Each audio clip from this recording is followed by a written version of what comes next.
Praise the Lord. All right. Well, let's go through it. All right, what's the first section? Genesis. 10 and 2. Very good. First book. Genesis. Exodus, Leviticus, Numbers, Deuteronomy. Very good. That you get a gold star for today.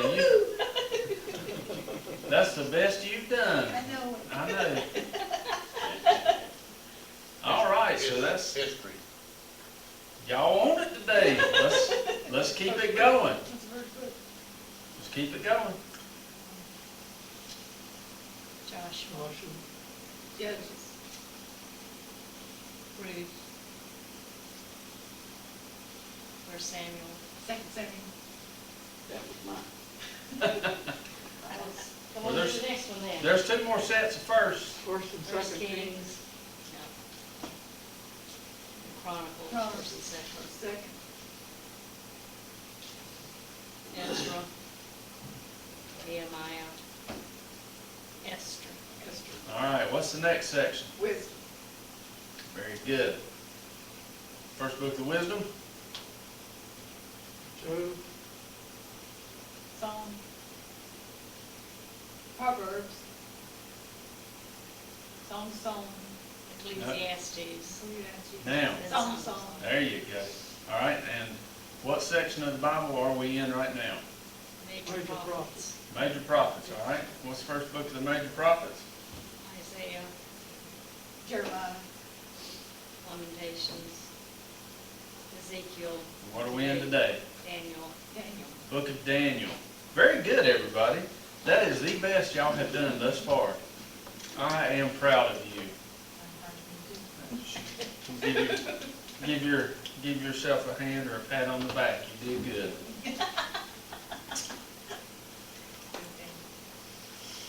Well, the book of Daniel is one of those books where we need to understand what kind of book it is. It's in the major prophets because of the length of the book. Now, it's not a real lengthy book. It's only 12 chapters, but it was considered included with the major prophets because it's still larger than most of the books in the minor prophets. But Daniel has a lot of significance. Daniel is placed during the time of different regimes. It takes place through the course of through the Babylonian siege of Jerusalem, and then also through the beginnings of the Persian takeover, and in a little bit into the Persian Empire. Daniel probably, most scholars tend to believe that he was probably around 14 or 15 years old when he was taken captive, taken into exile by the Babylonians. They, based on that and the time that he served in the Babylonian court and then also in the Persian court, they believe that Daniel probably lived till he was about 85 years old, so he lived a nice long life. There is a lot of contention, and it seems to be more so now than used to be. Sometimes, modern scholarship is not a terrible thing.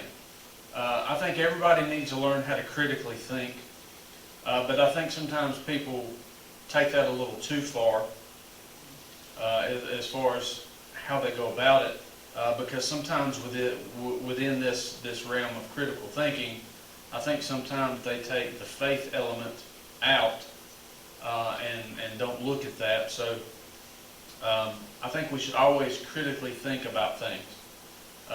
God tells us to use our minds to discern, and discernment means to look at all things, and that is critical thinking. So I'm not down in critical thinking, I'm just sometimes the way they go about it.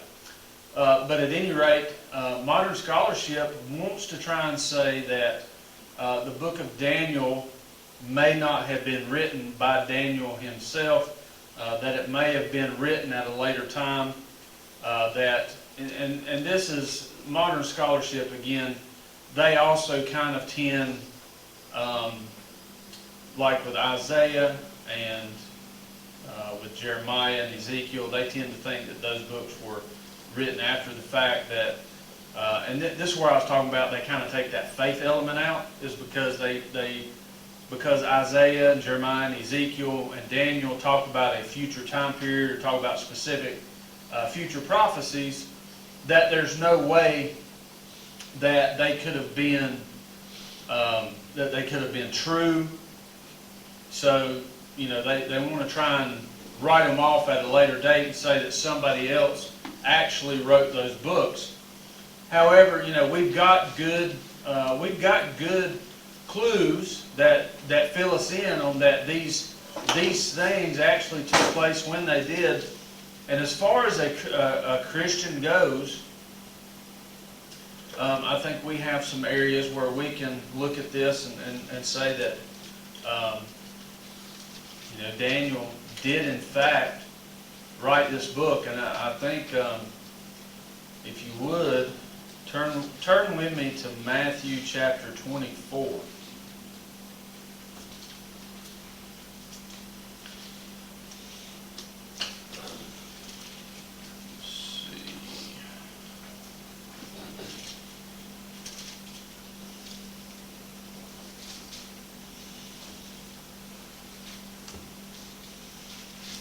All right, Matthew chapter 24. Now,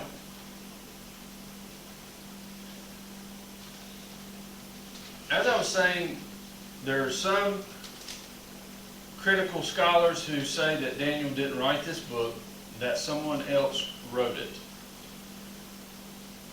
My contention is that Jesus himself, in Matthew 24, verse 15,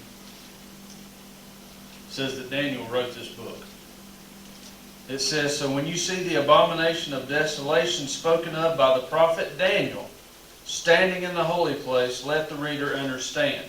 All right, so Jesus himself names Daniel in the book that is titled by Daniel. Because as we're not going to get to it this week, we'll talk about it next week. But this issue of the abomination of desolation, that was something that Daniel prophesied about in the second half of the book of Daniel. So Jesus himself corroborated that Daniel did in fact write this book.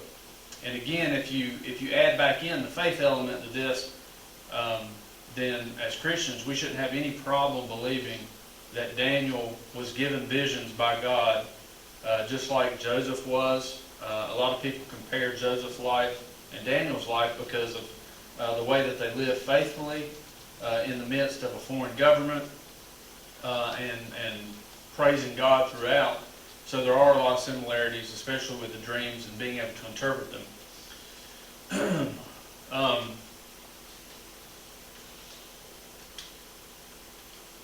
As far as where this takes place, this would have taken place in Babylon. You can see, we used this earlier. This is just to show where they were taken, how they were taken. Now the reason they didn't cut across, because it seemed like that would be the shortest route. Well, this right here, this is called the Fertile Crescent for a reason. The reason this is not called the Fertile Plain is because this is mostly desert. Yeah. And so, you know, there's no water, no food, none of that stuff. So they would go around this way. That's how people would travel. And so that was the route that took them back, and so they were taken back that way to the land of Babylon. Now, I've always told y'all that if I make a mistake with something, that I have no problem admitting it. I had made the comment back, I think it was during Jeremiah. The Babylonians came in 3 stages on Jerusalem.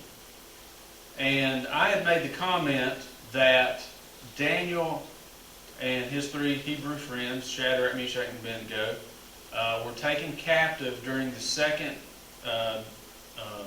siege of Jerusalem. Well, that's not right, and so I just want to correct that here today. It was one of those things that I got mixed up, and I just want you to know that I got some dates wrong, and so I want to fix that today. Daniel would have actually been taken during the first siege and not the second siege. Ezekiel, according to his dating, Ezekiel would have been taken during the second siege because during each siege there was more and more people taken. And so in that first siege there was a number taken, in the second siege, and so on. But here, as we look at the first part of Daniel, and this is how we're going to look at Daniel. Basically, you can look at it in two parts. You can break this up into two parts. And the first part kind of talks about the ministry of Daniel, like his place in the government, how everything kind of came together, how it got there, and it's in the form of a narrative.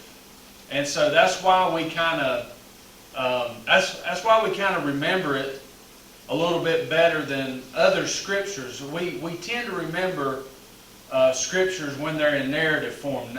You know, narrative forms, it's more like a biography or a life story. You know, that's why we remember a whole lot about the story of Joseph, because Joseph is somewhat made in a narrative form, and you know, we read about different things. That's why we don't quite remember some other parts of the Bible, because they're written in a totally different form. But the first part of Daniel, if you ask any Christian, most of them will tell you the main points of Daniel's chapter 1 through 6 and the events that happened in them. But if you go to the second half of Daniel, verses 7 or chapters 7 through 12, this is where Daniel gets all these visions of the future and future kingdoms and the Antichrist and all these different things. And people don't remember that stuff because it's written in apocalyptic language. So, you know, whenever it's in narrative form, which is what chapters 1 through 6 is, people tend to remember it because it's more like story form. But this is what we're going to go through today, chapters 1 through 6. There's a lot of good stuff in chapters 1 through 6. You already know most of it. We're going to hit some high points here and talk about that. So if we look at the first 7 verses of Daniel, there's several facts here. It gives us a time, gives us a date and a setting for what takes place. In verse 1, it says, in the 3rd year of the reign of Jehoiakim, king of Judah, Nebuchadnezzar, king of Babylon, came to Jerusalem and besieged it. So it gives us a date. Now there is contention about those dates, but I'm not going to go through the intricacies of those, but there's a simple thing there that on the way to Egypt to fight the Egyptians, they did make a stop. There's archaeological evidence that they did stop and start besieging Jerusalem and take captives. So the date is archaeologically it's sound, but that was in 605 BC. And in verse 2, and it says, the Lord gave Jehoiakim, king of Judah, into his hand with some of the vessels of the house of God, and he brought them to the land of Shinar, to the house of his God, and placed the vessels in the treasury of his God. All right, so this tells us who it was that put them in place. And one of the things about Daniel that you need to understand is Daniel really talks about God's sovereignty. That even though it seems like Babylon is in control, or Persia is in control, Daniel always points to God's sovereignty, that it was God who handed them over to this.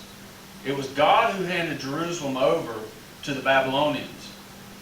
And it was God who allowed the Babylonians to do that. So I don't want you to miss that. It was God who allowed it. So even though it doesn't appear that way, God was in control. All right? The land of Shinar, that's another name for the land of Babylon. You can find it, I believe it's in Isaiah. It's used there. So as you read that, it's just talking about going to the land of Babylon. And also it tells us that they took a lot of the vessels from the temple and took them back to their land and put them in the house of their gods.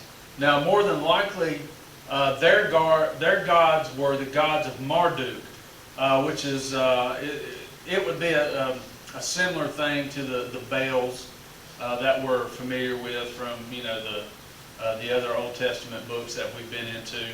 The Babylonians, some of the royalty would name some of their names included the name Marduk. So you can actually find some of that in the Bible. But it just, we were talking about how God's name was profaned. Well, they took and profaned some of the holy vessels. And we'll see some of these holy vessels come back out as we end up today. Now, verses 3 and 4, it kind of tells us, it continues with the context and the setting of Daniel. And that's really what chapter 1 does. Chapter 1 really sets us up for the rest of the book as far as what's going on. Verses 3 and 4 basically just tell us that as they were besieging Jerusalem, that they wanted to take some of the people of Israel, both of the royal family and the nobility.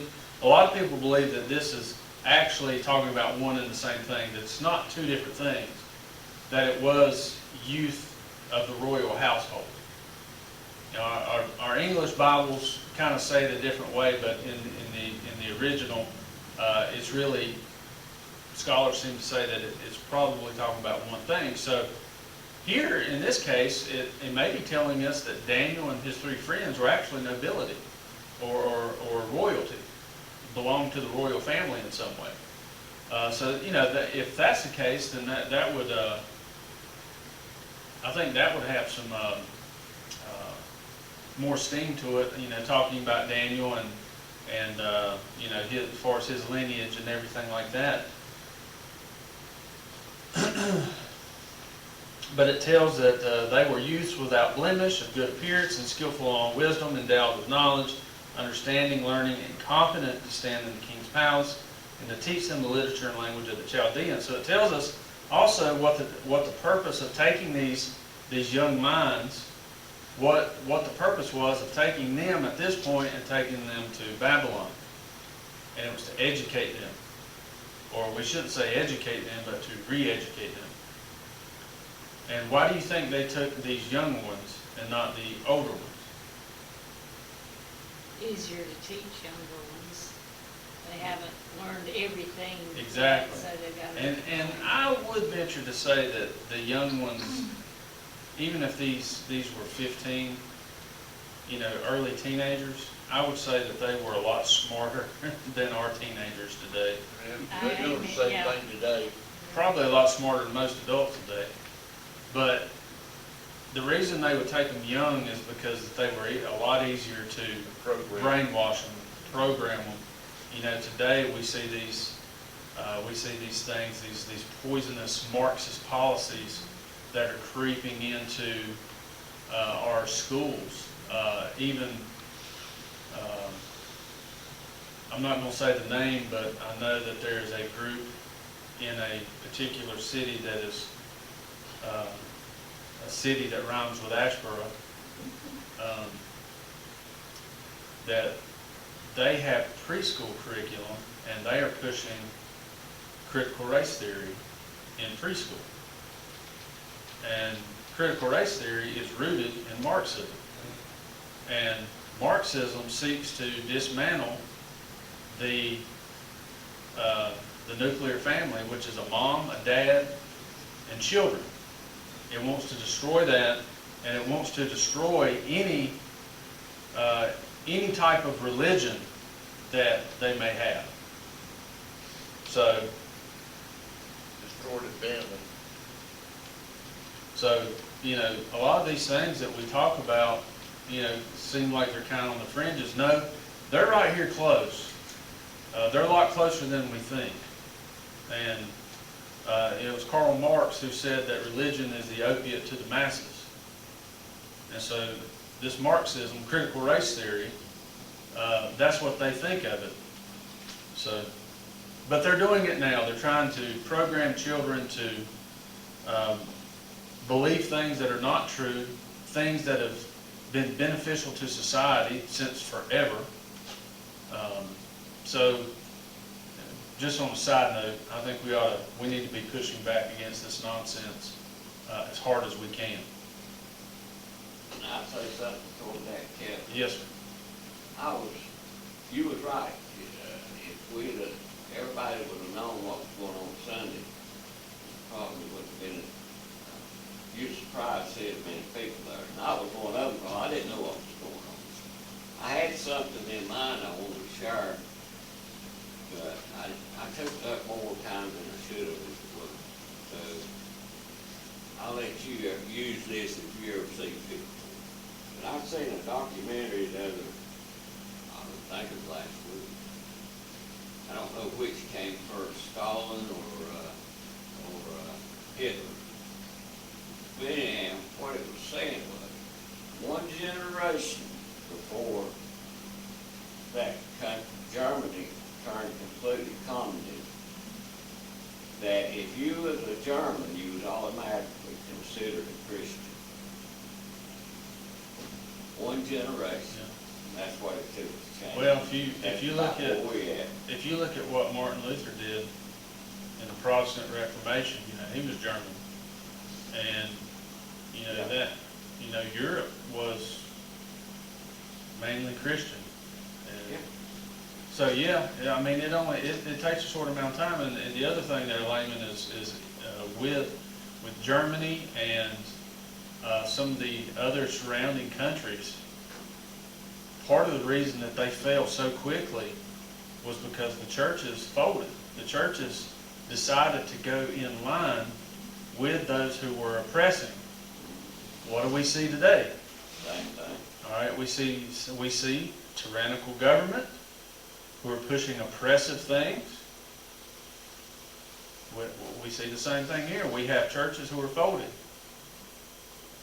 Churches who are not standing on the Word of God, but appeasing the masses. They're compromising.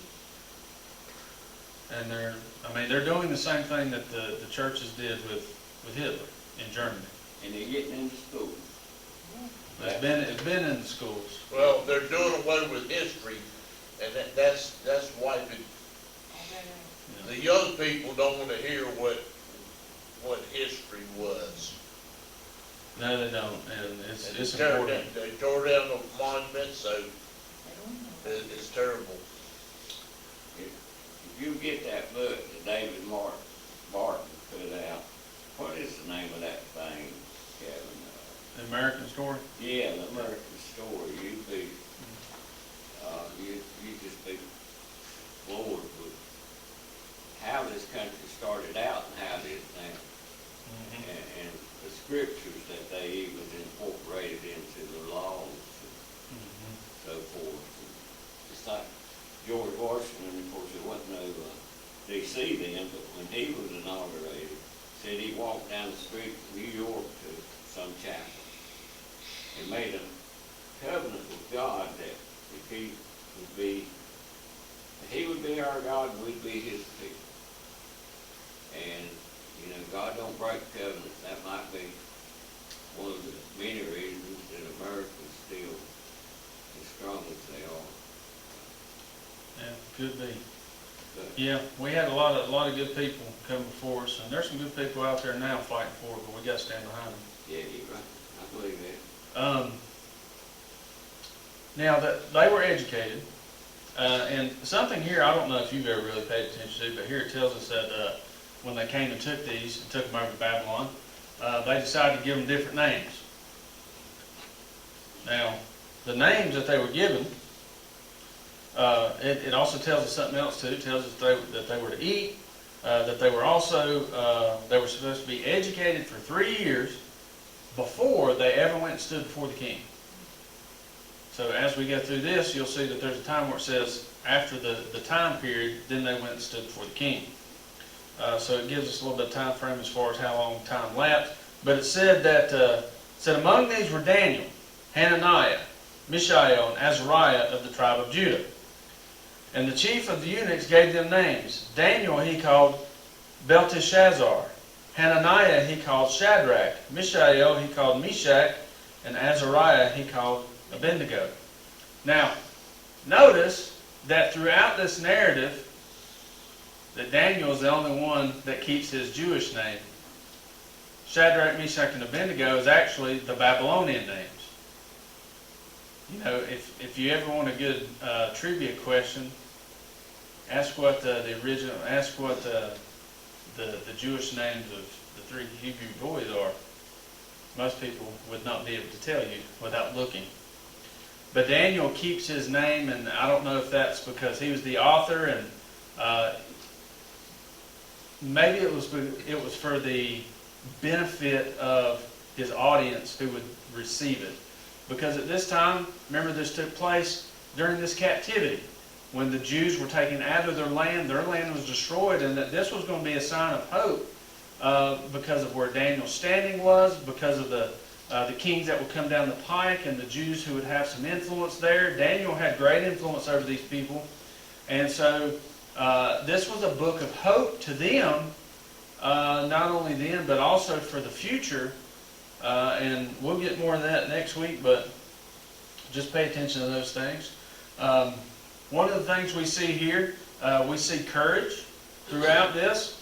Verses 8 through 16, they were, Daniel and his compadres there, they were given food that they were supposed to eat, wine they were supposed to drink. And Daniel said, you know, we can't eat this. He didn't want to defile himself with eating the food and the drink of the king. And I mean, there's different reasons of why he didn't want to do this.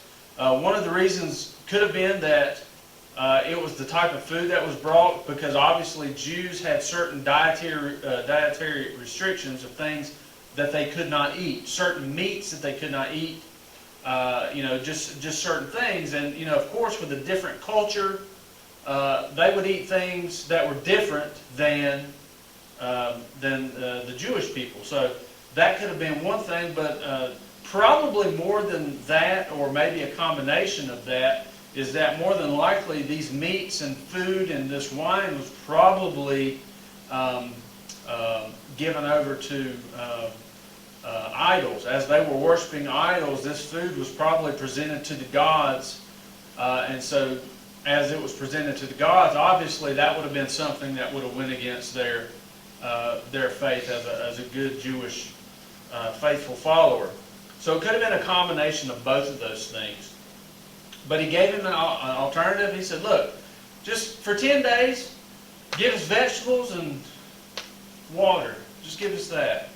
He said, if we're not healthier, if we don't look better, then we'll eat your food. And so he's, okay. So he did that. You know, it took a lot of courage to do this. Here was young men in a foreign government with a hostile government, and that took courage and conviction. I wish our young people had that kind of courage and conviction. But you know who teaches them that? Their parents. Parents, grandparents, a strong church. These are things that we need to be teaching young children, is a strong conviction to be faithful to Jesus Christ. So after this, you know, there's, if I'm not mistaken, I think here talking about vegetables, you know, there's people who have come out with the Daniel diet and things like that, and, you know, all these different things. From what I understand, how this is kind of translated, vegetables here is basically just beans, like lentils or something. That's basically all it is. They just ate beans and water. But, you know, it's, you know, if they want to do something different, that's fine. But at any rate, they ended up eating healthier, they looked better, and so he not only did he decide to change their food, but he also changed everybody's food. He said, you're all going to eat this instead of the king's food. So because of his courage and conviction, it also helped the other people as well.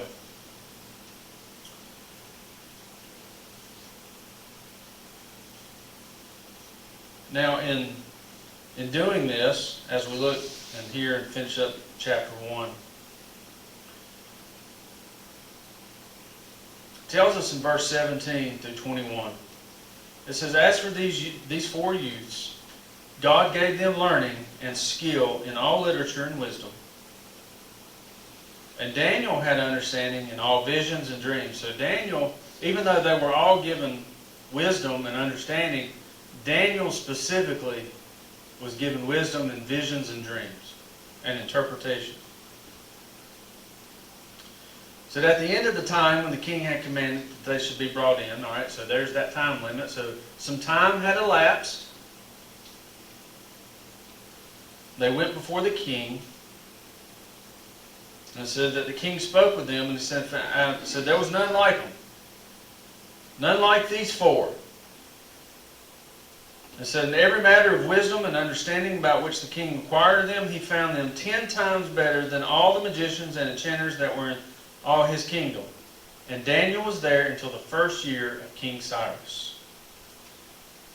All right, so that one there, we're going to come in contact with another scripture that says that Daniel was there the 3rd year of King Cyrus. Now, that sounds like a contradiction because it says that Daniel was there until the 1st year of King Cyrus. Now, if you read the Hebrew of this, the Hebrew is not saying that Daniel died or was removed from his position the 1st year of Cyrus, but said that basically in the Hebrew it just says that he was there when Cyrus took power. Not that he ended anything, his life or his position, but he was there because there was a transition. So as we get into chapter 2,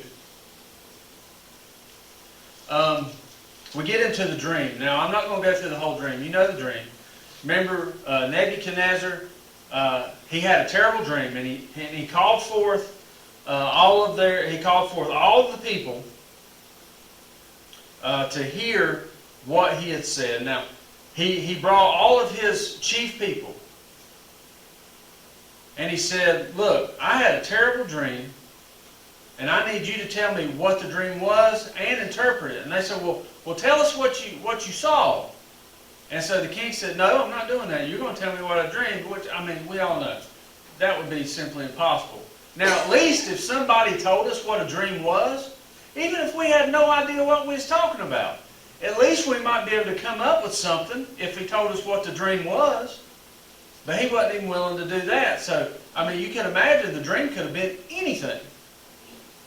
So, he calls all these people, and they said, "King, we cannot do that. That is beyond us." And so he said, if you can't tell me what it is, I'm going to wipe out all the wise men of Babylon. Now, there's one thing, verse 11, let's read there, chapter 2.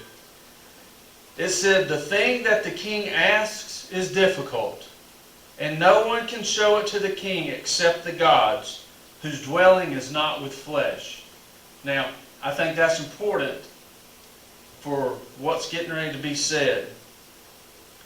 Because then, the king was so mad, he wants them all killed, and so a decree went out, and they came to Daniel, and Daniel said, hey, listen, give me just a little bit of time, and we'll get this figured out. And so he did. He gave him some time. Verse 17, and it says, "Then Daniel went to his house, and he made the matter known to Hananiah, Mishael, and Azariah, his companions, and told them to seek mercy from the God of heaven concerning this mystery, so that Daniel and his companions might not be destroyed with the rest of the wise men of Babylon." So, immediately upon this, the first thing that Daniel does is to go and get a prayer meeting together. That should be a good footprint, a good blueprint to what we should do as Christians when we're faced with things, is get a prayer group together and get to praying about it. Because there is power in prayer. And because of their faithfulness, because they went to the Lord in prayer. Now, notice that it says in here in the narrative that God blessed them with all understanding, all wisdom. God gave them all of that. But notice that was not the first thing that they fell back on. Lean not on your own understanding. Haven't we read that in the Scripture somewhere? So they didn't do that.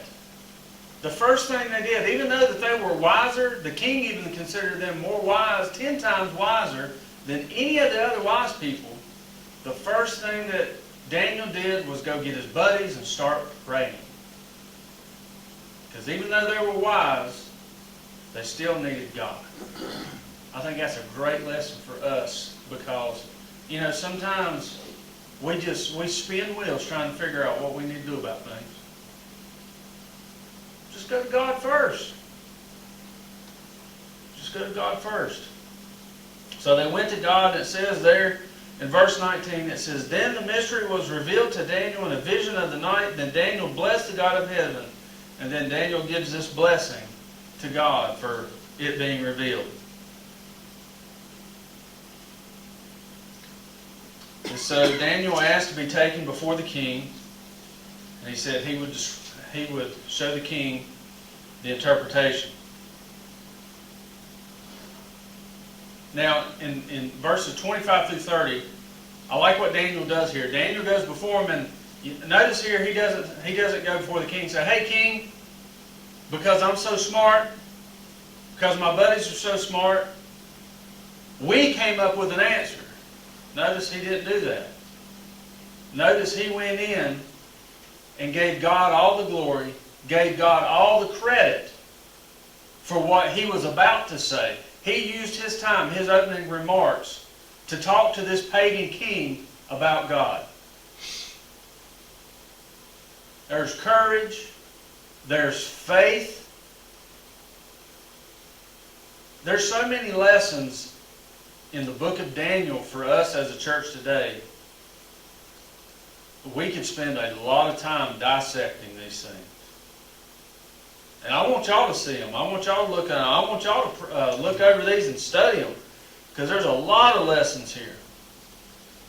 But he went before the king and he praised God. He praised God to the highest.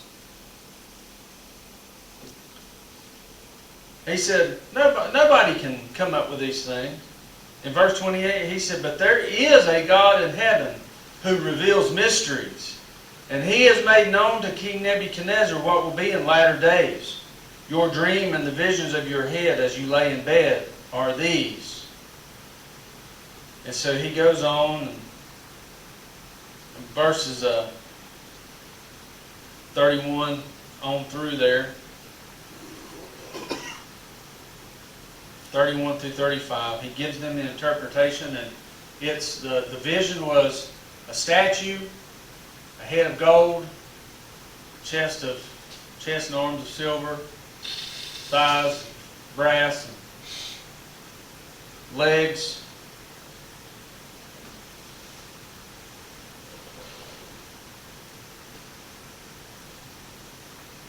So he sees all this, and then he tells him all this, the feet partly of iron, partly as clay. And then he said he saw this stone that was cut by no human hand, and it struck the image on the feet of iron and clay, and broke them to pieces. Then the iron, the clay, the bronze, silver, the gold, and all together were broken in pieces, and became like the shaft of the summer threshing floors.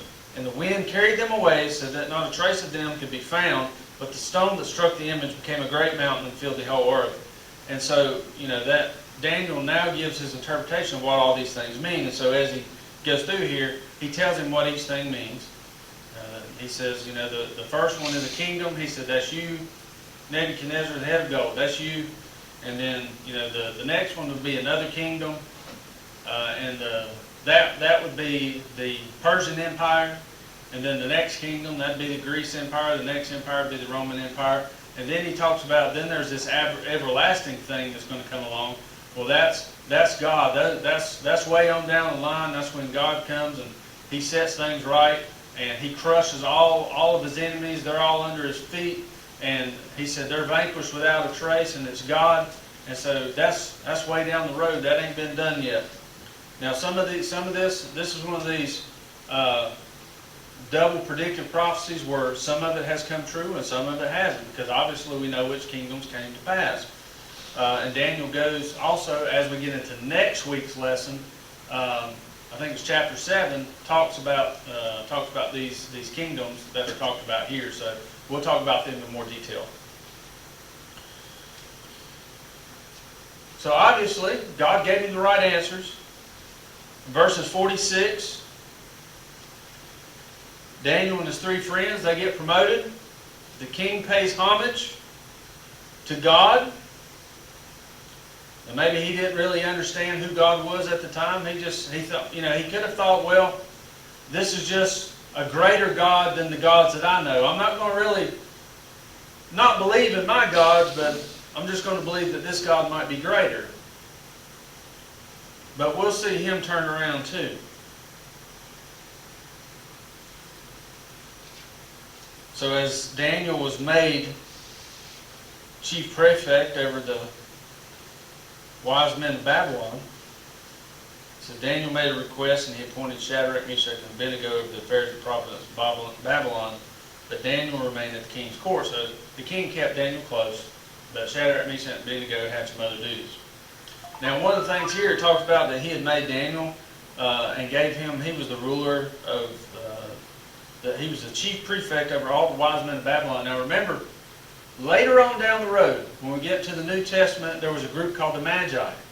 Now these Magi were Persian.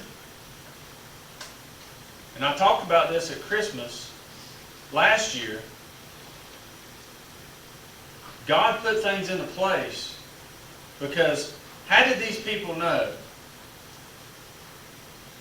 See, all these people that Daniel was over, see, there was astrologers, astronomers, there was magicians, and all these different people. Daniel, with his godly influence and what he knew what was coming, he was able to train these people. So these Magi, down through the ages, when it got to the New Testament and a great thing happened, these Magi recognized all the things that were taking place, and that's why they made their trip. It was because of Daniel's influence. And this was 500 years plus before it ever happened. There's some history for you. But they get promoted. Now, as we see in chapter 3, oh man, there's a trial here. There's a trial going down. Now, the occasion, after this dream was revealed, Nebuchadnezzar decided to build this big golden statue of himself. Now, nothing says narcissism like a statue of yourself, right? So he had this big thing, and if my memory serves me correctly, I didn't look it up because I forgot, but if my memory serves me correctly, I think that the statue would have been about 90 feet tall, and it was gold. Now, imagine being out in the desert. You know, deserts are, I think out there in Iraq, from pictures I've seen, because that's where they think Babylon is in modern day Iraq. Now, there's not too many hills out there. It's pretty flat out there in a lot of places. Now, you see something gold that's 90 feet tall and it's sunny a lot of the time, that thing would stick out like a sore thumb. Don't you think a lot of people would have, in the region would have noticed that big thing? Absolutely. So it was sticking out. It drew attention. So all the people there was commanded to worship. He said, now when you hear all these instruments, he said, you fall down and worship this image of me. Now obviously that went against Jewish custom. And again, now these three, we don't know where Daniel is at this time. Daniel is absent because we don't hear him in this particular part. But these three, they've got some clout, but they can still be held accountable. But these three, even without Daniel there, these three showed their courage. They showed their faith and conviction. And so we see they're told, you bow down before this. Well, then there comes a group that says, hey, they won't bow down. What are you going to do about it, king? Now, one of the things that you got to notice here says that the king had said that if you don't bow down, you will be immediately thrown into a fiery furnace. Now watch what the king does. When he's told of this, he asked them, he said, is it true?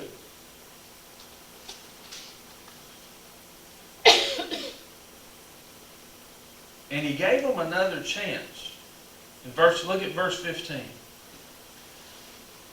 Well, verse 14, he said, Nebuchadnezzar answered and said to them, is it true, O Shadrach, Meshach, and Abednego, that you do not serve my gods or worship the golden image that I have set up? He said, now, if you are ready, when you hear the sound of the horn, all these different instruments, to fall down and worship the image that I have made, well and good. So see, he's already said that anybody who doesn't bow down will immediately be thrown in. But here he gives them another chance. I found that interesting. He said, but if you don't, you will be cast into the fiery furnace. But then he asked a question, and who is the God who will deliver you out of my hands? Well, that's when we get this great answer. We see this great understanding, this great courage, this great conviction from the three young Hebrew boys. Verse 16. He said, O Nebuchadnezzar, we have no need to answer you in this matter. If this be so, our God whom we serve is able to deliver us from the burning fiery furnace, and he will deliver us out of your hand, O king. But if not, be it known to you, O king, that we will not serve your gods or worship the golden image that you have set up. Well, I think as we continue reading this, it says Nebuchadnezzar was filled with fury. I think maybe he was embarrassed, or maybe he was more mad because he actually gave them a chance to recount of not bowing down the first time. You know, you've heard you don't kick the gift horse in the mouth. You've heard that before. Maybe that's why the king was so mad, because he gave them a gift that maybe he wouldn't normally present to anyone else. And they said, no thank you, we don't want it. We're not going to bow down to your statue, and we're not going to serve your gods. It ain't happening. He said, but, we know God can save us, but if he don't, it's all right. Still not going to serve you. Again, another great message for us today. So he ordered the furnace heated 7 times hotter than normal. And he had some of his big strong guys come in. And it says that he bound them up, and I think there's a important factor there. He said he binds them up with all of their clothes on, which is a good fire starter. And I think that was put in there with intent. He said, not only throw them in there, but leave their clothes on, because that'd be good kindling. Catch them on fire faster. But the fire was so hot that as they were being escorted up there, that these men fell down dead because the fire was so hot, it just killed them. And so they fell in themselves. And then we see this great revelation from Nebuchadnezzar. Verse 26. Before that. Verse 24. It said, Then King Nebuchadnezzar was astonished, and he rose up in haste. He declared to his counselors, Did we not cast 3 men bound into the fire? They answered and said to the king, True, O king. He answered and said, But I see 4 men unbound, walking in the midst of the fire, and they are not hurt. And the appearance of the 4th is like a son of the gods. Well, that don't give you chills, huh? Get you all in the fields, don't it? But God walked with the fire, with us with the fire. But this was so astonishing that not only were they walking around unscathed, but as they came out, the king called them out. And not just the king, but all the other people, all the other high-ups came. It said, not a hair of their heads was singed, their cloaks were not harmed, and no smell of fire had come upon them. And so God had supernaturally been with them and protected them because of their faith. You know, there are times, if you look at the apostles, with the exception of John, they all suffered martyrdom. And they fell into that second category of these 3 Hebrew boys and said, God can save us, but if He chooses not to, in this instance, we're still not going to serve you. Faith in both instances.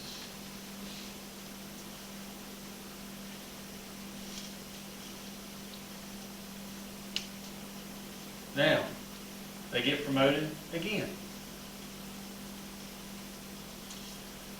And not only that, there's praise. Again, praise. And as we get into chapter 4, we get into another dream.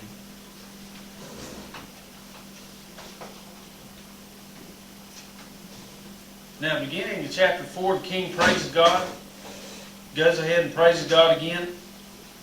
And then this could be a continuation. Could be a continuation of chapter 3. But as we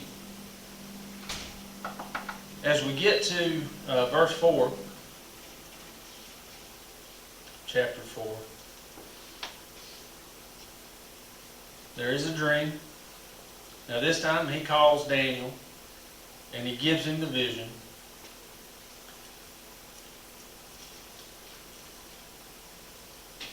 And then Daniel goes before him and gives him the interpretation.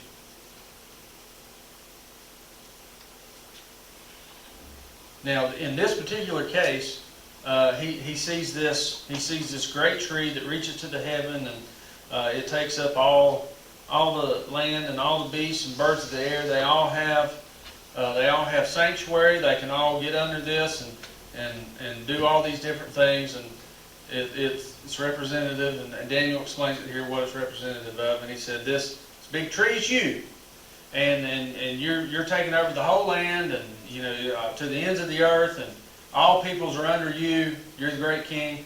He said, but here's what's going to happen.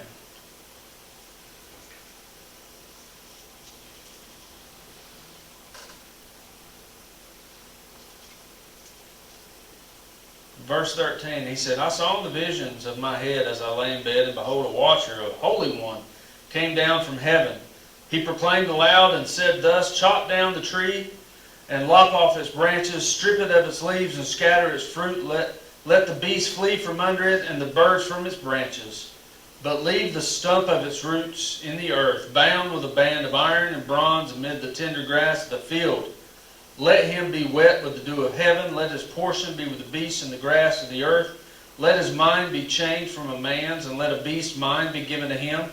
And let 7 periods of time pass over him. The sentence is by the decree of the watchers, the decision by the word of the holy ones, to the end that the living may know that the Most High rules the kingdom of men, and gives it to whom He will, and sets over it the lowliest of men. Said, this dream I, King Nebuchadnezzar, saw, and you, O Belteshazzar, tell me the interpretation, because all the wise men of my kingdom are not able to make known to me the interpretation, but you are able, for the Spirit of the holy God's in you. And so he then tells him what it means. And he says, it's you. It's you, O king.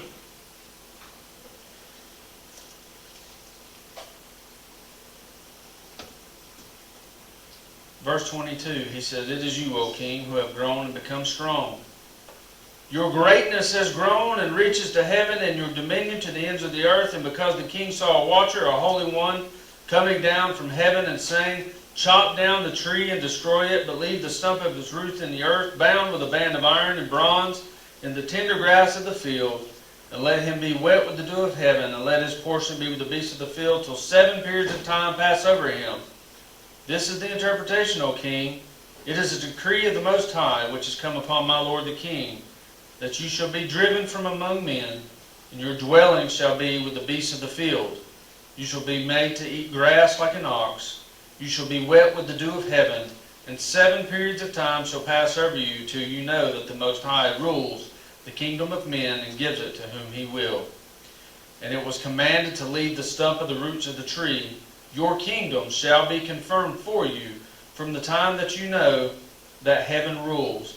Therefore, O king, let my counsel be acceptable to you. Now, he tells him the interpretation of the dream. He tells him, he said, it's you, O king. But then he tells him something else here. And listen to this. He said, break off your sins by practicing righteousness, and your iniquities by showing mercy to the oppressed, that there may perhaps be a lengthening of your prosperity. So Daniel not only told him, said, look, this dream you had, this cutting down, he said, that's you, that's your kingdom, you're going to be cut down, you're going to be driven mad, you're going to be out in the field, you're going to eat grass like an ox, you're basically going to be an animal. That's you. He said, now, he said, if you will just live righteously, treat the oppressed with kindness and mercy, then perhaps this will not come to pass, or perhaps it'll lengthen your prosperity. Well, we learned that all of this came to pass. Nebuchadnezzar was up on his roof one day and he was looking across the world. And they were the superpower of the day, so as far as his eye could see in any direction, he had conquered it.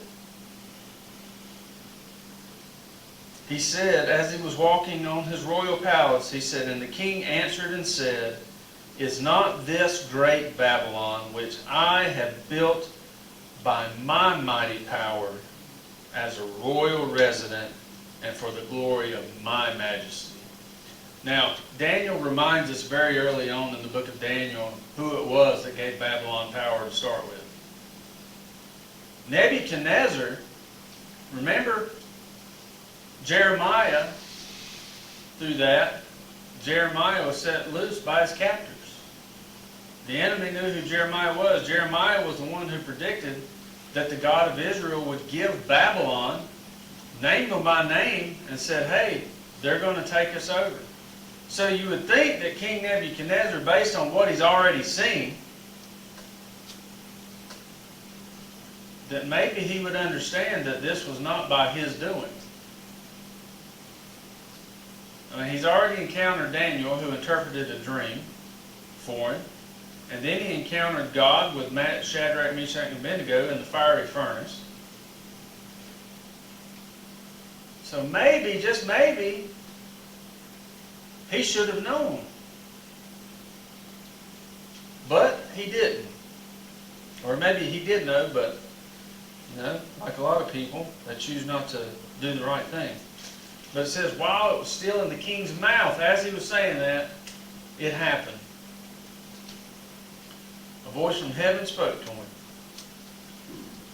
And so he lived like an ox out in the rough for 7 years until that was done. It said, verse 34, at the end of the days, I, Nebuchadnezzar, lifted my eyes to heaven, and my reason returned to me, and I blessed the Most High, and praised and honored him who lives forever. And man, did he give him a praise. And he went on, and he praised God.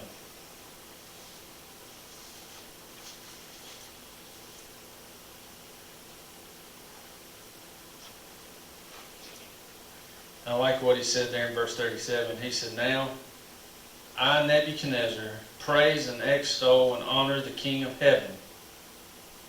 Now notice this time he's not saying that he's the God, he's a God of gods or a King of kings. Notice he's saying something a little different here.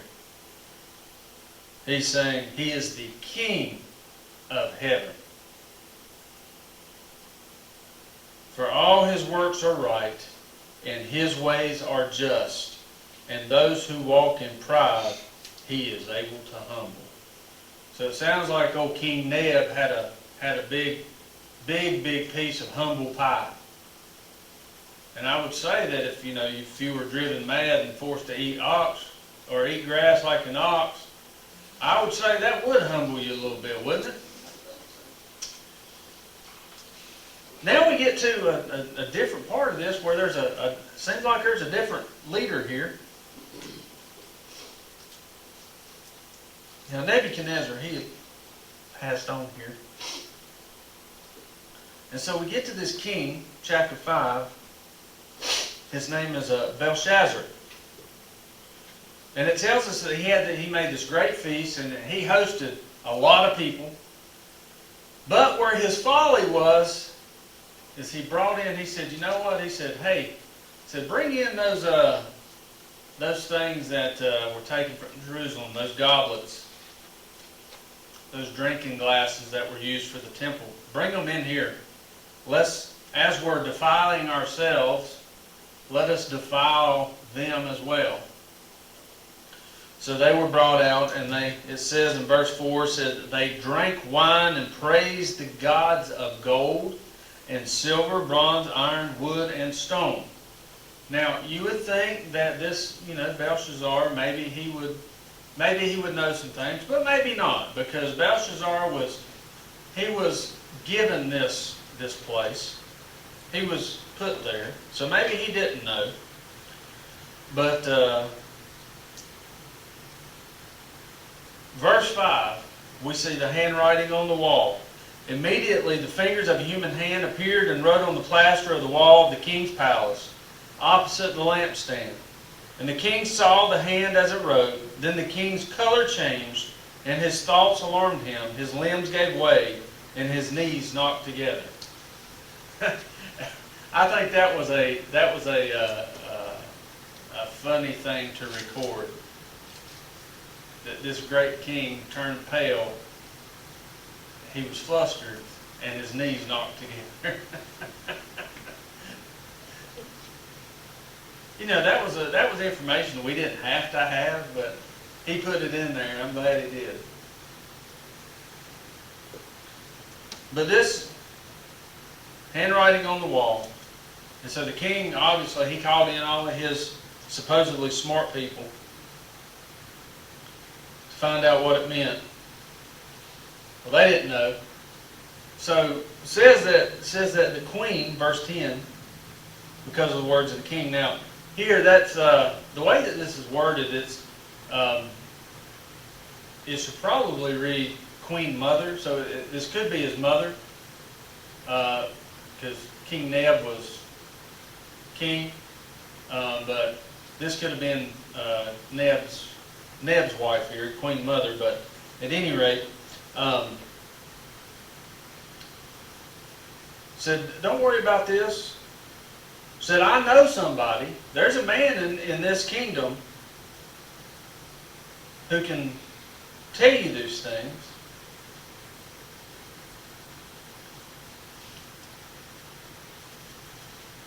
And so they brought him. So when Daniel gets there, he interprets it. Daniel comes before the king.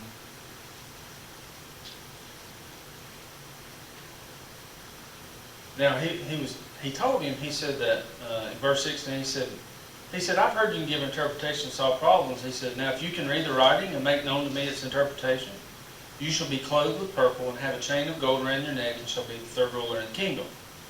Then Daniel answered and said before the king, let your gifts be for yourself or give your rewards to another.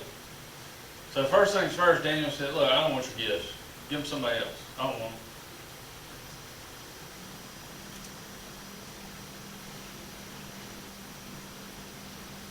Now, he backtracks a little bit. He says, now look, Belshazzar, your father, King Nebuchadnezzar, gives him a little history lesson. Tells him he was great, he had glory and majesty. He said in verse 19, he said, because of all the greatness that he gave him, all peoples, nations, and languages trembled and feared him before him.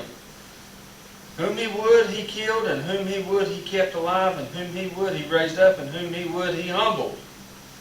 But when his heart was lifted up, and his spirit was hardened, so that he dealt proudly, he was brought down from his kingly throne, and his glory was taken from him.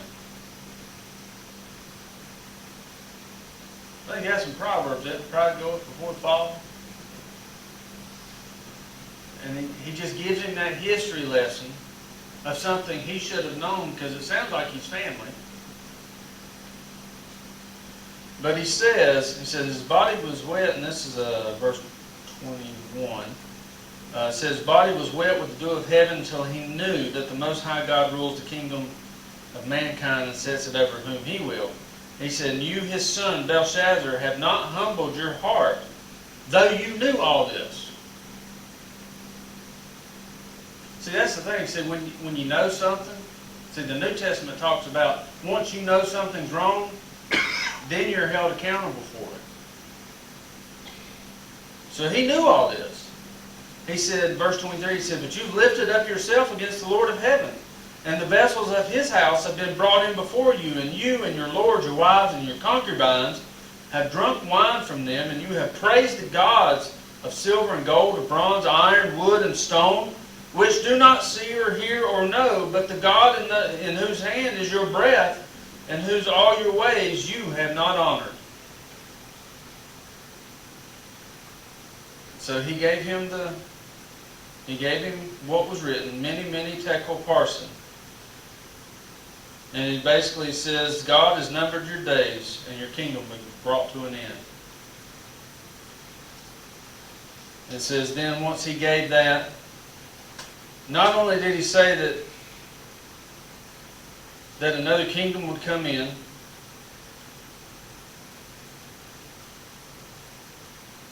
he said, you have been weighed in the balances and found wanting. He said, your kingdom is divided and given to the Medes and Persians.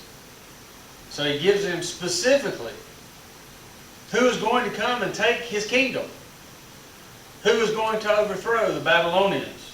This is the end of the Babylonian Empire. That's a big point in history, folks. That's world power getting ready to lose it. And so he made Daniel the third ruler in the kingdom. Verse 30 it says, and that very night Belshazzar the Chaldean was killed, and Darius the Mede received the kingdom, being about 62 years old. And so he gave him a very direct promise. And now we've come to chapter 6. Now chapter 6, again, this is something we know very well. Daniel and the lion den. You know, we could recite most of that by memory because it's one of our favorite. It was one of our favorite bedtime stories.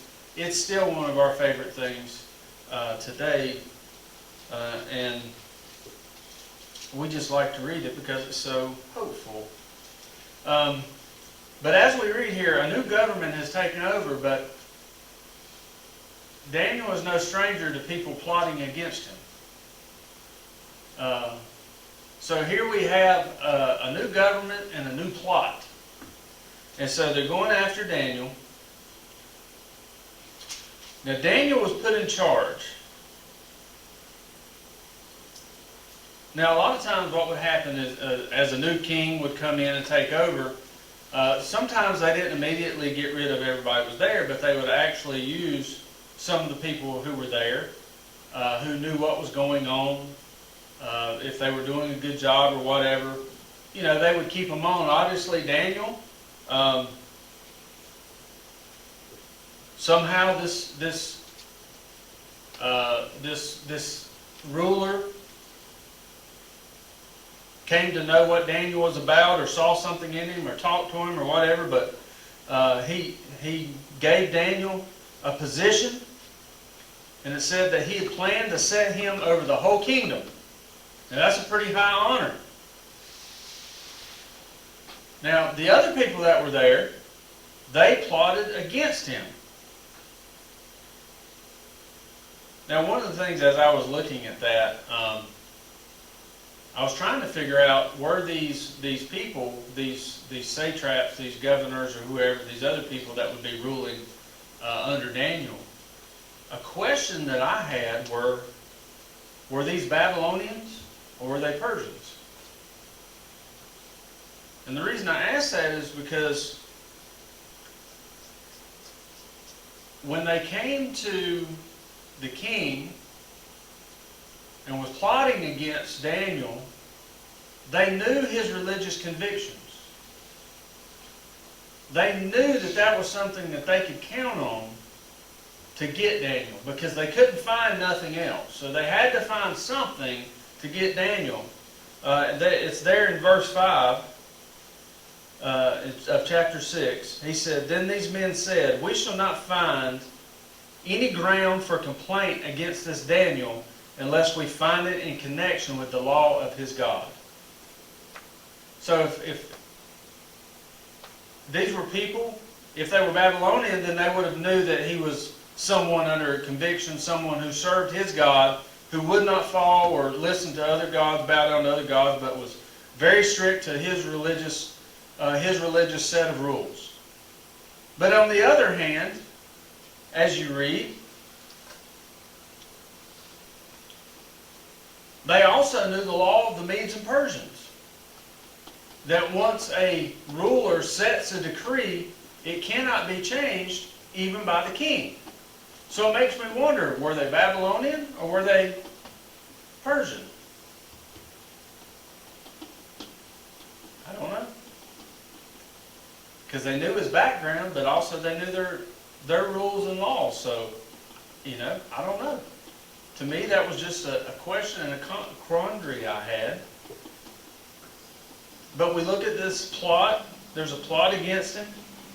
They go to the king, and they lay it out and say, "King, hey, put a decree out there, and if anybody worships any other god but you, then we got to throw them in the lion's den." So the king said, "Fair enough, let's do it." Now, when we look at verse 10 through 13, verse 10 it says, "When Daniel knew that the document had been signed," all right, so he found out what the decree was, and it was signed, and it was law. It says, "He went to his house where he had windows in his upper chamber, open toward Jerusalem. He got down on his knees 3 times a day, and he prayed, and he gave thanks before his God as he had done previously."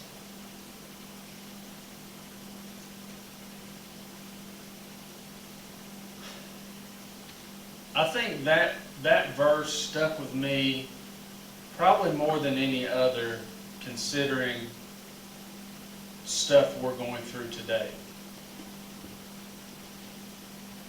Because we have a government right now who's wanting to shut down the church.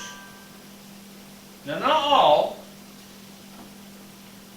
There are some who believe in the Constitution and believe in, the freedom of religion, the believe in the assembling of ourselves together. They still believe that. They still enforce that. But there's a lot in this country, including our governor, who wanted to shut down religious institutions altogether so that we could not worship.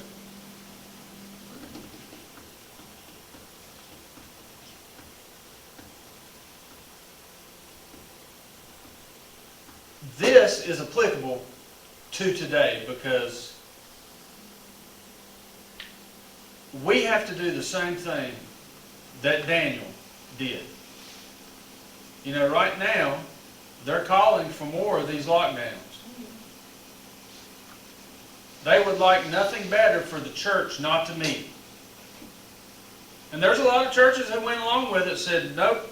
So we'll do what the government says, we'll shut down, we won't have church.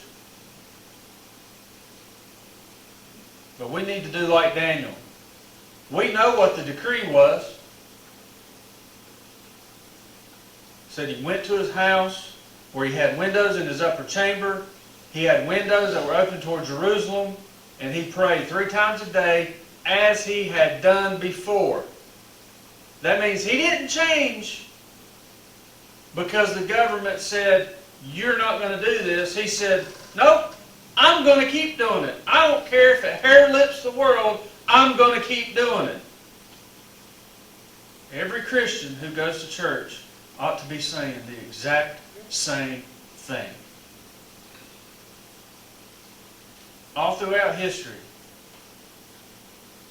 in Egypt, when Moses came and said, Pharaoh, let my people go so that we may go and worship our God. Pharaoh said, nope. But God said, we're going to do it anyway. All throughout history, the church has faced persecution. God's people have faced persecution. And it's only in the midst of standing up for their faith that we have seen real progress and growth in the church.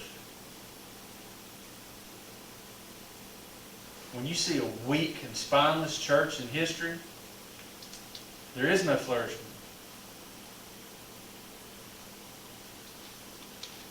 You know, in most countries where Christianity is persecuted the most, that's where you see the church growing the most. Right now, Africa has the highest, I think they have the highest percentage of church growth anywhere in the world. And they are heavily persecuted. I think right along is Asia and China. The church is exploding, but they're under constant persecution. The government says, no, you can't. The people said, yes, we will. Folks, we got to do the same. Yeah, we're going to worship.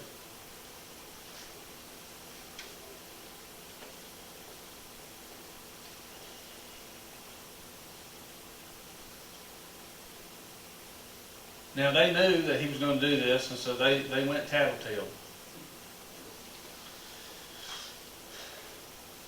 And they went and told the king and said, now, king, you got to stand on this. And he said, sure, we got to do it. And then they said, well, hey, it's Daniel. And the king was dismayed. The king did not like this. Ultimately, the king had been tricked into making a law. And the king, it says that the king looked for basically he was looking for a loophole to get Daniel out of this. But he had written it into law and made it decree, and even the king could not go back on it. And so he gave the command to be cast into the den of lions.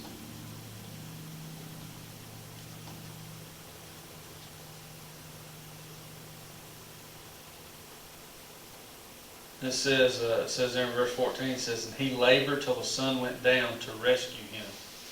So Daniel was pretty important to him.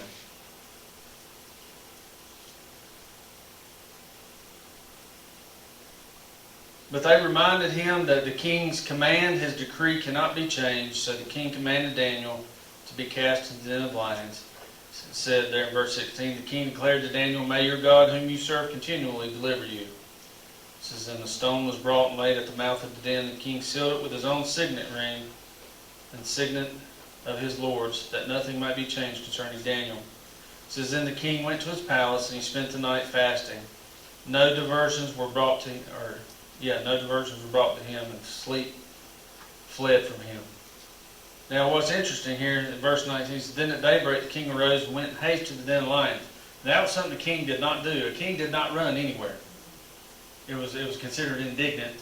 A king was not going to run. If he was going to go anywhere, it was going to be by his own true power, and he was going to be walking, or either he was going to be carried. But he was not going to run. So this shows the connection that this Darius had with Daniel.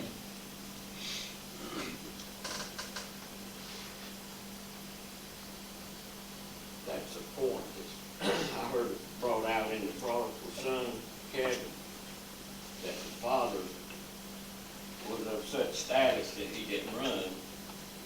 But when he seen the sun coming, he ran That's right. to him, you know. That's exactly right. Yeah. But there's something here I want you to notice. He called down to Daniel. He didn't just say, Daniel, you are right. He said, Daniel, O Daniel, servant of the living God, has your God, whom you serve continually, been able to deliver you from the lions? Then Daniel said to the king, O king, live forever. My God has sent his angel and shut the lions' mouths, and they have not harmed me, because I was found blameless before him, and also before you. O king, I have done no harm. It says, the king was exceedingly glad, and commanded that Daniel be taken up out of the den. So Daniel was taken up out of the den, and no kind of harm was found on him, because he had trusted in God. Now, there's two kinds of deliverances here. Daniel was delivered from the mouth of lions because of his faith in God. But if you continue reading in verse 24, it says, and the king commanded, and those men who had maliciously accused Daniel were brought and cast into the den of lions, they, their children, and their wives. And before they reached the bottom of the den, the lions overpowered them and broke all their bones in pieces. Those who were evil, they were delivered to the lions. There was one who was delivered who had trust in God, but then there was one who was delivered to the evil. You know, the Lord's Prayer says something about deliver us from the evil one. So you can be delivered. Just depends on which way you want to be delivered. I know which way I want to be. And then the king here, he praises what has happened. He praises God.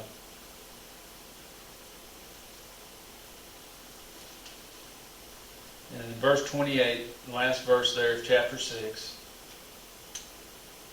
it says, so this Daniel prospered during the reign of Darius and the reign of Cyrus the Persian. And so I wanted to spend just a minute because, you know, I don't know what you'll read from here. I don't know what you'll encounter. You might encounter footnotes in the study Bible or something. And there's different interpretations of who Darius is. Some people want to say that Darius and Cyrus are actually the same person. And I guess someone could make some kind of connection there, but what I would like to suggest is use something that's actually been found that can shed some light on this. And we actually talked about this when we did, remember when we did the archaeological study, the Bible Unearthed, and it was about archaeology? Do you remember going through that study? I think that was 2019 maybe, a couple years ago I think maybe. But anyway, no, maybe it wasn't that. I can't remember. Anyway, I think it's still on the website. But it was archaeology. And it was talking about, in one of the episodes, it was talking about there was a Babylonian cylinder that was found that had inscriptions on it, and it had some important names. And some of those names were King Nabonidus. Another name on there was Belshazzar. Now, Belshazzar was the one who was mentioned here in Daniel. Now, up until this point, scholars, a lot of critics said that Belshazzar was a made-up king, that the story of the handwriting on the wall didn't happen, that this was just an invention. Well, when they found this cylinder, that was an actual piece of evidence, not from someone biblical, but from a kingdom that was non-biblical. Or, you know, they didn't serve, they were a secular power, the Babylonians.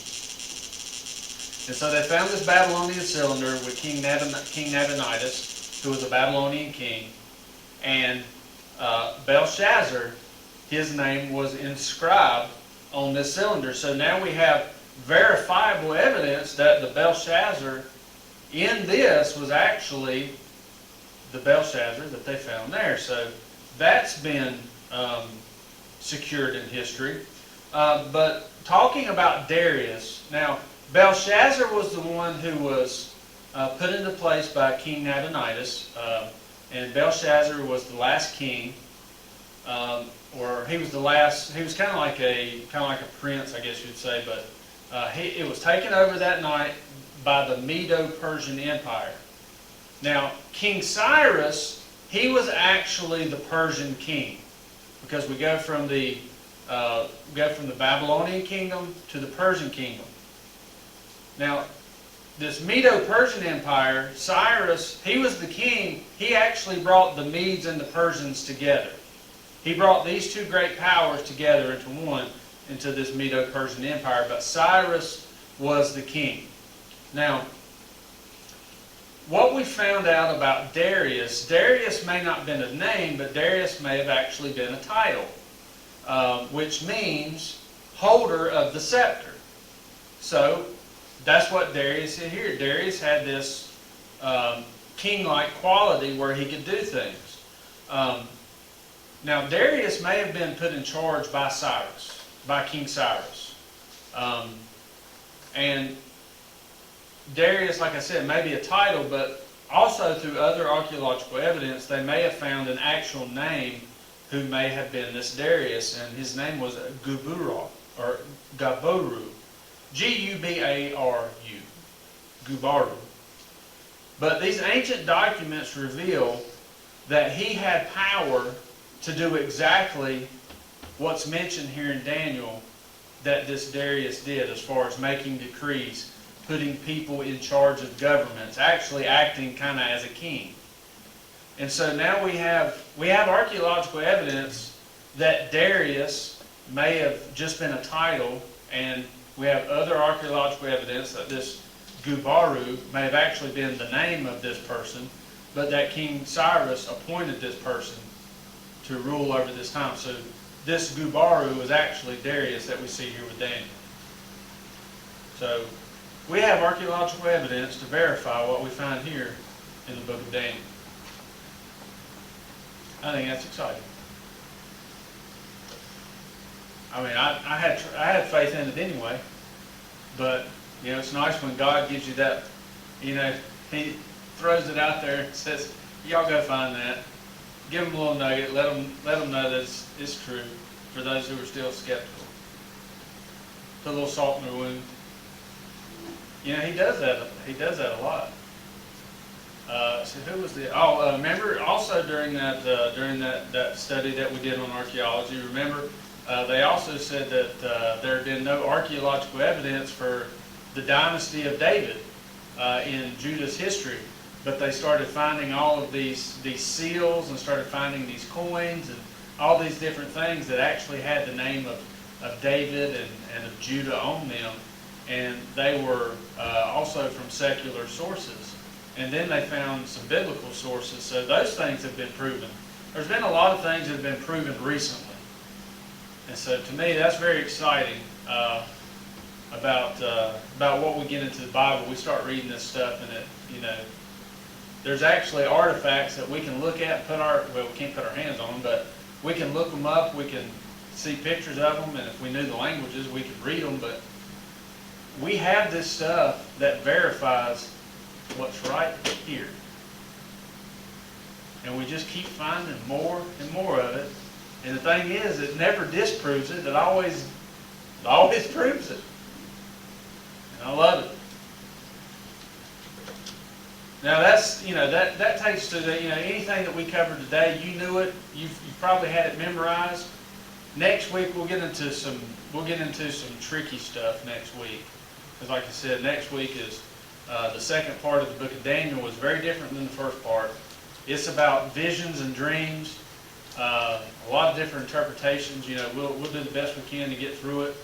I'll try and do the best I can to help you understand it, because honestly, I still don't really understand all of it myself. It's tricky. But we'll do the best we can. Y'all pray about it. Pray for me. Pray for y'all. Maybe we can help each other out next week. But at any rate, that's all I got. I hope you got a couple valuable lessons out of this first 6 chapters of Daniel. I know there's a lot more there. We jumped over a lot of stuff, but like I said, I just want to bring out the high points today about some good lessons that we need to learn today for the church and continue doing. Y'all have any comments or anything you want to add? Yes, sir, go ahead. I'd like to add a little something. What is it Joel Osteen said, a little comedy, but anyhow, I was listening to, I can't call his name now, he was a black pastor out of New York. He came on Sirius XM Family Channel. I love to listen to it. Yeah. Pretty big church.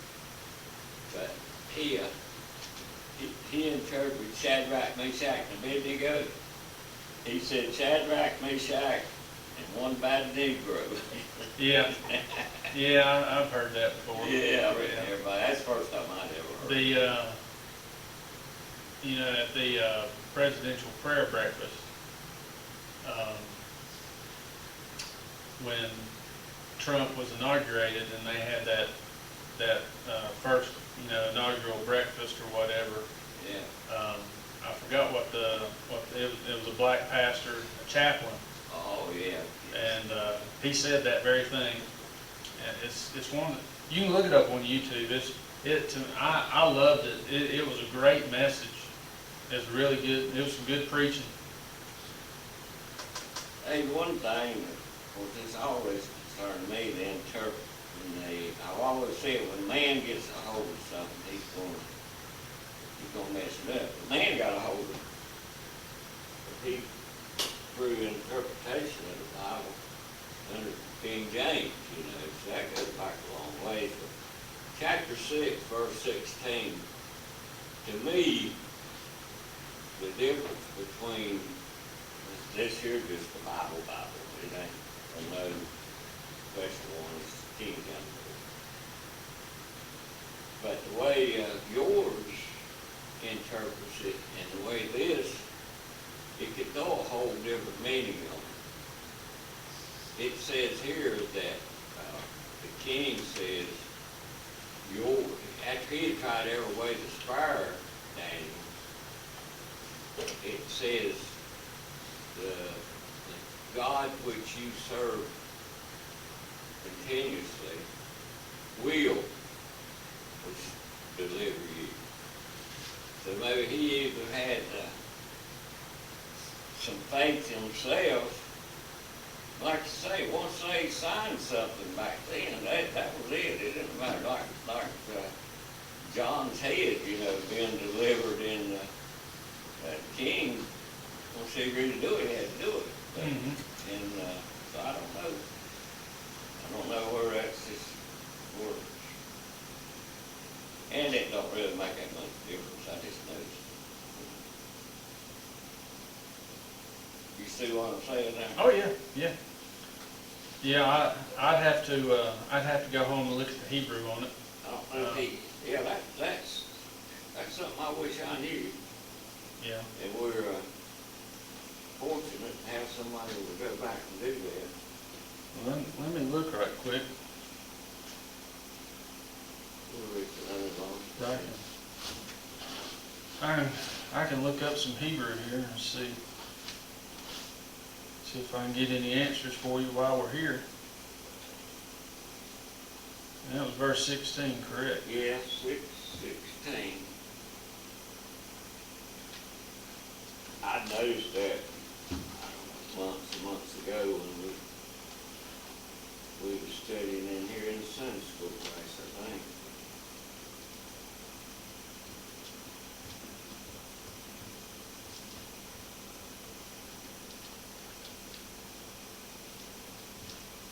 The way mine reads, it says, now the king spake and said unto Daniel, thy God whom thou servest continually, he will deliver thee.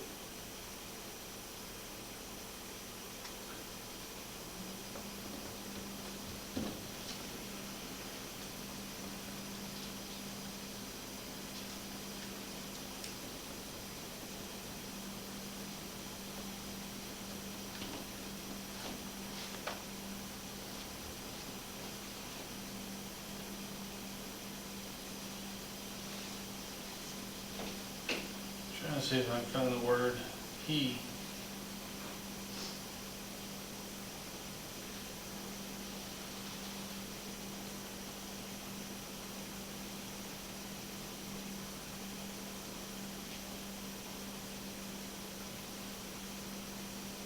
I think what got me was the hiring thing like that.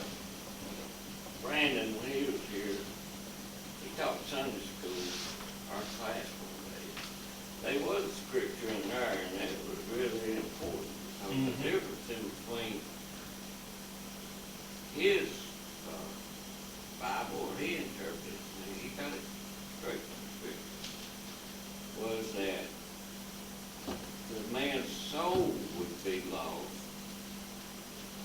And then whichever Bible I was reading, I'm sure King James, but that's about all I got. But it said, though the man would lose his rewards, he would lose his soul. So that threw a whole lot of different, Yeah. you know. Well, here, according to this, what it's talking about here, because there's different types of, like the way that the Hebrew is structured. It wasn't one that made 3 or 4 different things. And this one, the biblical usage of this particular word, which is shazab, which is an Aramaic word, it says that it means to deliver. So, I mean, Well, like I say, don't change John 3:16, that's all. yeah. So, I mean, you know, Don't do that, I'm all right. so, you know, I don't know, it just means it, to leave, to free, to deliver, so, you know. Well, the difference I've seen there is where here it says he will Yeah. deliver to you, and then other interpretations. Well, if you look over in, you know, the King James added a bunch of words that weren't there. Well, they were men too, you know. Yeah. So I'm not upholding the King James. I mean, I'm not saying anything wrong with King James, but they did have a habit of adding words at times. But if you look at Philippians 4:13, and y'all know what that is, right? I can do all things. Oh, yeah, yeah. All right, now, what did you say? Through Christ who strengthens me. Now, in my Bible, it says through him who strengthens me. Well, see, in the oldest Greek manuscripts that we have, it doesn't say Christ, it says him. But see, the King James says Christ. Now, does it make any difference? Because, no, we know who it's talking about. We know who him is there because Paul has already addressed who him is. See what I'm saying? Yep. So it doesn't necessarily mean it's wrong. It's just, you know, the older well, I shouldn't say the older, the newer manuscripts that the King James is taken from, that's the translation they pull from that. But the earliest manuscripts that we have, the oldest ones we have, it's the Greek, it says him and not Christ, but it means Christ. So.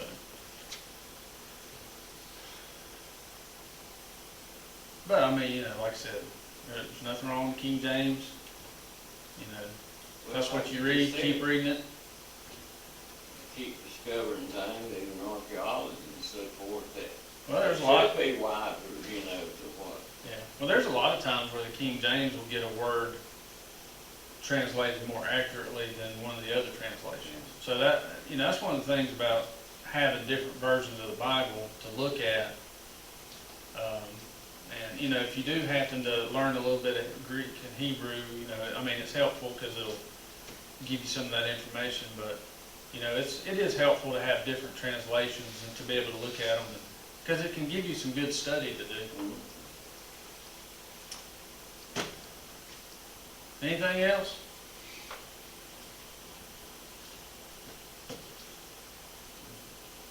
No, all right. Well, that's it. Layman, you want to close us out in prayer today?